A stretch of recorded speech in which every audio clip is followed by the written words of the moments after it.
5 আগস্টের পরের মামলায় নিরীহ কাউকে গ্রেফতার না করতে নির্দেশনা দেওয়া হয়েছে বলে জানালেন পুলিশ মহাপরিদর্শক বাহারুল আলম।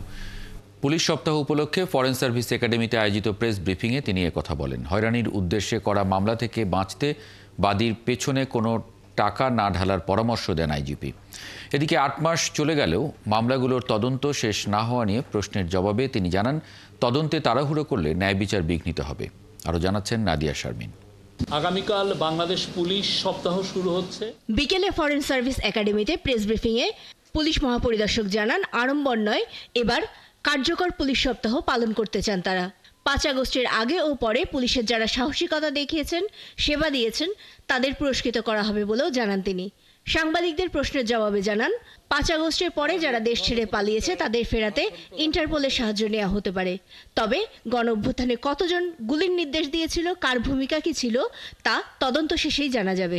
মামলা তো প্রায় আমাদের 1500, এর মধ্যে আমার হত্যা মামলাই আছে প্রায় 600। তদন্ত শেষ হলে হয়তো ফাইনালি গিয়ে আমরা বলতে পারবো এতজন লোক গুলি করেছিলেন, এতজন লোক এই কাজে নিরত ছিলেন, এতজন লোক, মানে পুরো প্রক্রিয়াটা শেষ না হলে আমরা আসলে এটা বলতে পারছি না। 5 আগস্টের পর মামলায় জড়িয়ে অনেক নিরীহ মানুষকে হয়রানির চেষ্টা করা হচ্ছে স্বীকার করে তিনি জানান, আসলে আইনি কারণে তারা মামলাগুলো নিতে বাধ্য হচ্ছেন। অসৎ উদ্দেশ্যে মানুষের কাছ থেকে অর্থ আদায়ের জন্য, হ্যারাস করার জন্য, ভয় দেখানোর জন্য অপরাধটা হয়তো করেছেন 5 জন কি 10 জন, ওখানে আরও 300 লোকের নাম দিয়ে মামলা দায়ের হচ্ছে। এবং গতকালও একটা হয়েছে। নিরীহ লোককে যেন হয়রানি করা না হয়, তদন্তে শুধুমাত্র যার বিরুদ্ধে দায় ভাগ পাওয়া যাবে তার বেলাতেই আমরা ওয়ারেন্ট অফ অ্যারেস্ট চাইব, তাকেই আমরা শুধু গ্রেফতারের কার্যক্রম করব।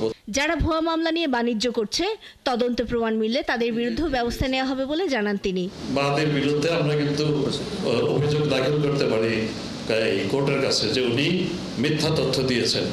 অনেক বাদী আছে তাদের কাছ থেকে নানান সুবিধা আদায় করছে। প্রতারিত হয়ে কেউ গিয়ে কাউকে টাকা পয়সা দিবেন না। 8 মাস পরও মামলাগুলোর তদন্ত শেষ না হওয়া প্রসঙ্গে তিনি জানান, তাড়াহুড়ো করতে গেলে ন্যায় বিচার বিঘ্নিত হবে।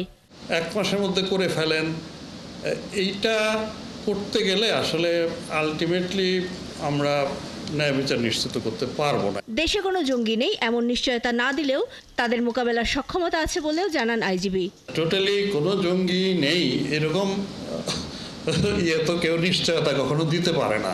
জেএমবি এসবের ইতিহাস তো জানি, অন্তত এই নেটওয়ার্কটা মোকাবেলা করার মতন সক্ষমতা আমাদের আছে। তবে পুলিশ বিভাগকে পরিচালনার জন্য স্বতন্ত্র করার দাবি থাকলেও পুলিশ সংস্কার কমিশনে তার কোনো উল্লেখ না থাকায় কিছুটা হতাশা জানান আইজিপি। এখনো অপেক্ষা করে আছি আসলে। নাদিয়া শারমিন, 71, ঢাকা। আশা করি